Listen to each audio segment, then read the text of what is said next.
6월을 호구의 달이라고 말합니다. 6.25 전쟁이 벌어졌기 때문이기도 하지만 나라가 온통 잿더미로 변하고 우리의 꽃다운 젊은이들이 65만여 명이 그리고 또 유엔 이름 아래에 미군 등 여러 나라의 젊은이들이 이 나라를 지키기 위해서 숨지고 산화했기 때문에 더욱더 이 6월을 우리가 중하게 여기면서 그들의 넋을 빌고 기리고 있습니다.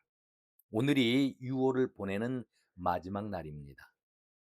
깜나라 조진국 시간입니다.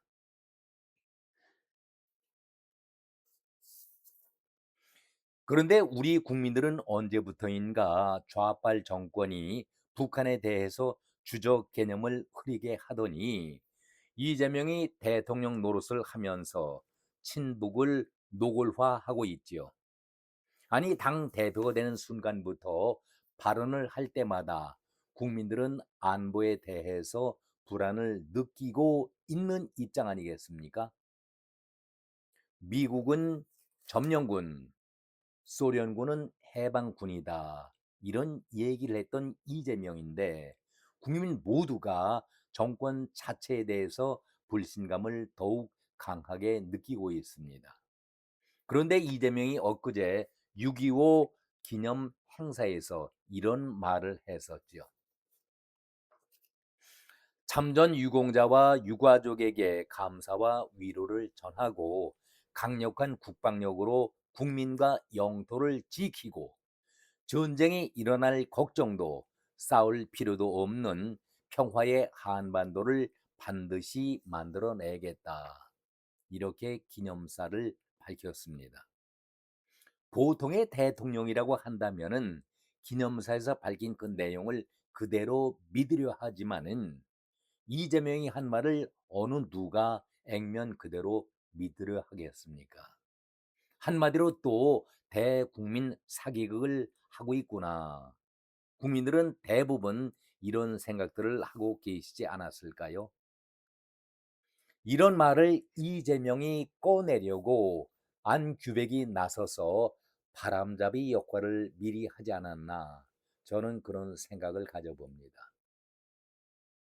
한마디로 똑같은 그런 인간들이죠. 민통선 우리 쪽에 2km 지역을 북쪽으로 끌어올리고 그 지역을 개발하겠다. 우리 전방의 경계 병력도 6천 명 정도를 후방으로 돌리겠다. 그러니까 경계를 서지 않고 그 자리를 비워놓겠다라는 얘기 아니겠습니까? 수도권 방어책의 하나인 대전차 장애물도 철거하겠다. 김정은이 아주 안전하게 편안하게 들어올 수 있도록 문도 열고 장애물도 다 철거하겠다. 그런 뜻 아니겠습니까? 이 말을 할 때 이들이 정말 미쳐 돌아가지 않은가. 그리고 후방 경계는 사설 민간 업체에게 맡기겠다. 안규백이 한 말이었습니다. 아니, 민간 업체에 맡길 경우에 저들이 파업을 밥 먹듯 하고 있지 않습니까?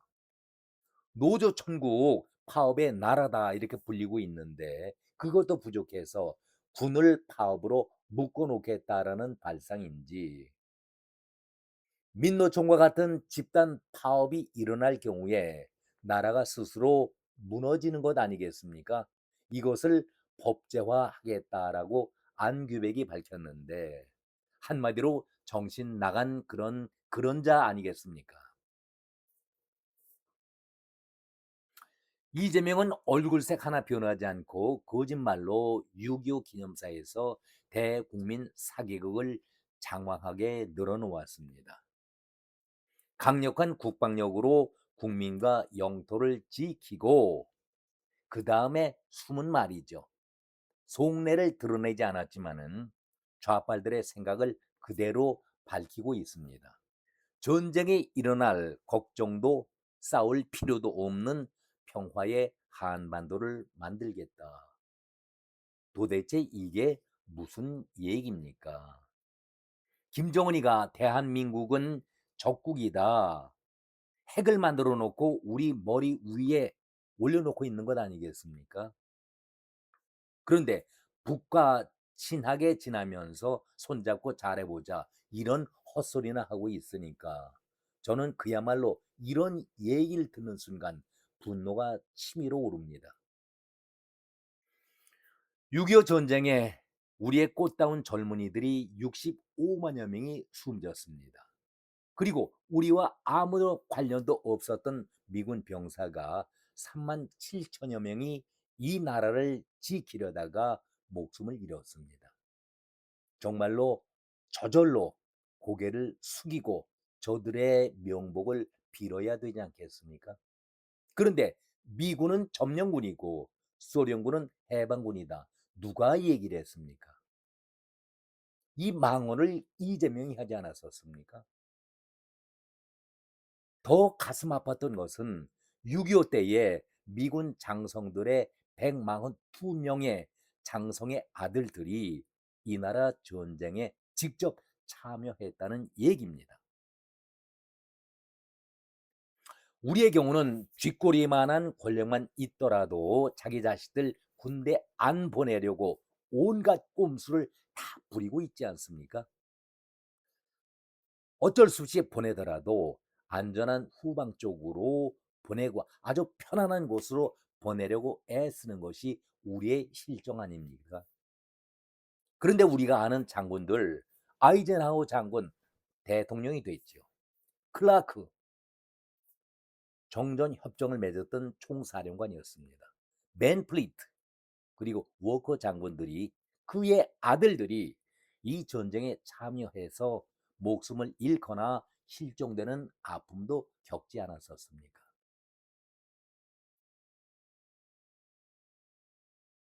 우리와 비교할 수도 없는 그야말로 부끄러운 일 아니겠습니까? 그들의 전쟁이 아니라 우리의 전쟁이었는데 아무 관련이 없는데 장성들이면은 뒤로 빼돌릴 수도 있었는데 직접 그 아들들 142명의 장성의 아들들이 우리 한국 전쟁에 참여를 했다. 미 8군 사령관 벤플리트는 아들이 폭격기 조종사로 자원해서 한국 전쟁에 투입이 됐는데 출격하다가 실종이 됐습니다. 그리고 그것이 외아들이었습니다. 실종되는 그 아픔이 얼마나 컸겠습니까? 그런데 그 외아들을 찾는 수색 명령을 중단시켜 버렸습니다. 내 아들을 구하기 위해서 다른 부모의 자식을 죽음으로 내몰 수는 없었다. 아들 찾는 것을 멈춰라. 우리에게는 상상도 못할 그러한 모습 아니겠습니까?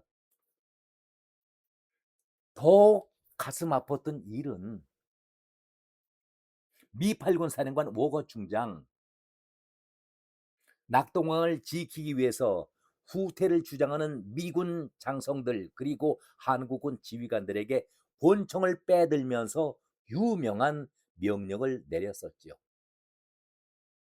스탠드와 다이 버티거나 아니면은 죽어라. 여기서 우리가 밀리게 된다면은 수백만 명의 한국인들이 바다로 쫓겨나거나 학살을 당한다. 넝테르는 없다. 더 이상의 후퇴는 결코 없다.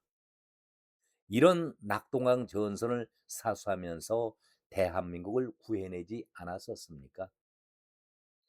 그가 매서운 추위 1950년 그 12월에 한국군 트럭과 충돌하면서 전복이 되고 그가 사망을 했습니다.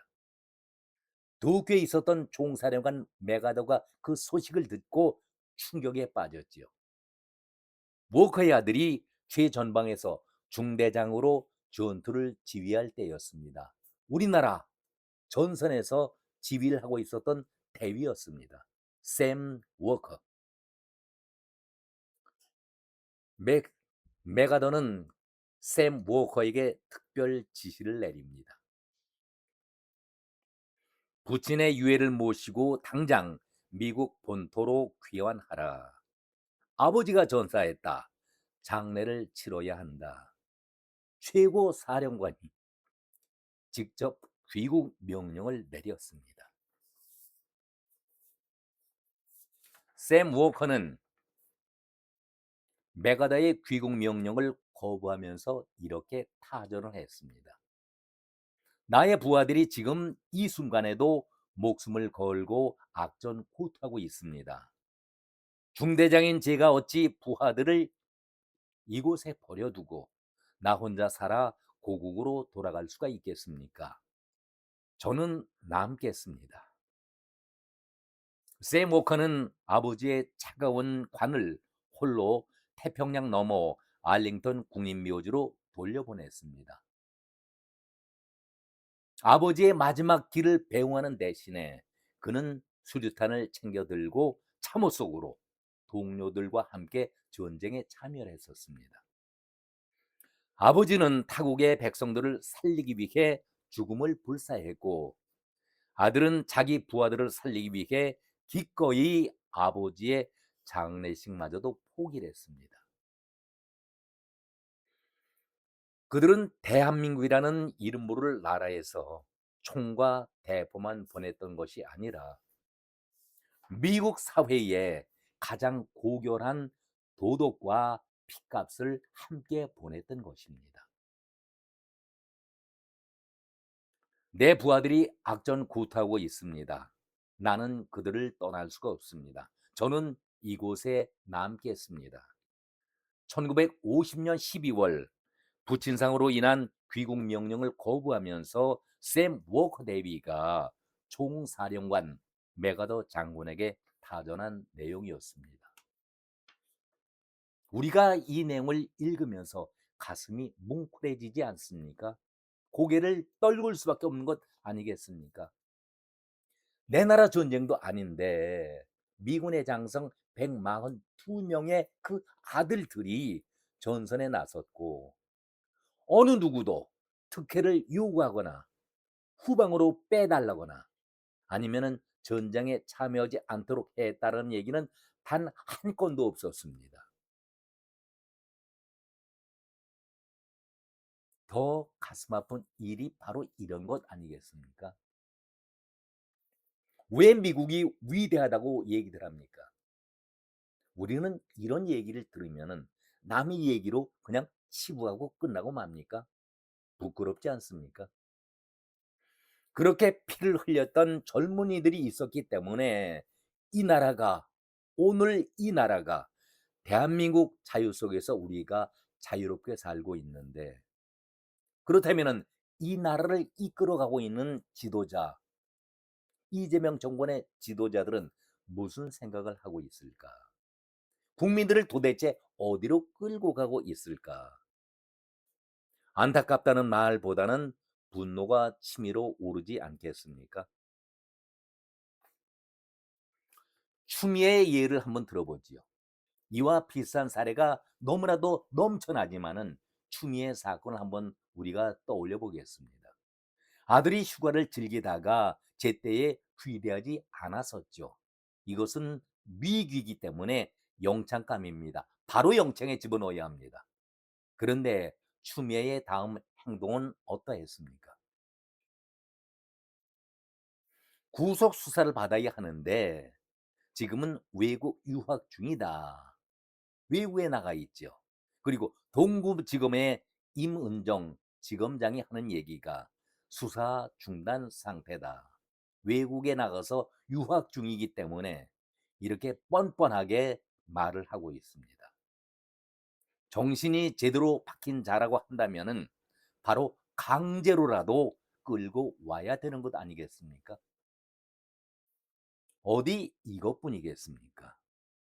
이게 우리나라 이재명 정권의 실체 아니겠습니까? 정말 부끄러움을 전혀 느끼지 않고 있는 이재명. 이러한 피 흘림이 있었기 때문에 이 나라가 이렇게 건재하고 있는데, 전쟁이 필요 없는 나라, 걱정이 없는 나라, 그것 바라지 않는 사람들이 어디 있겠습니까? 여기에 안보 강화, 국방력 강화다 이런 헛소리만 계속 남발하고 있는데, 김정은은 대한민국을 적국이라고 아주 정식으로 말하고 있지 않습니까? 그리고 우리 머리 위에 핵을 올려놓고 있지 않습니까? 이제 결론입니다. 문재인이 도보다리에서 김정은에 권했던 USB 그 내용도 이제는 밝힐 때가 됐습니다. 반드시 밝혀야 하고 이재명의 대북 송금 사건의 진실도 이제 결론을 내려야 합니다. 유호를 보내면서 나라를 위해서 목숨을 바친 호국 영령들이 우리가 누굴 위해서 이런 목숨을 바쳤는가 묻고 있지 않겠습니까? 이제는 그 진실을 밝혀라라고 말씀들 하고 계시지 않겠습니까? 우리 정치 지도자들 정말 정신 바짝 차리고 이 나라가 올바로 갈 수 있도록 모든 힘을 모아야 되지 않을까? 아니, 우리 국민들이 그런 정신이 들도록 이 나라를 바르게 잡아야 되겠다라는 생각을 끝으로 드려보겠습니다. 오늘은 여기까지 말씀드렸습니다. 고맙습니다.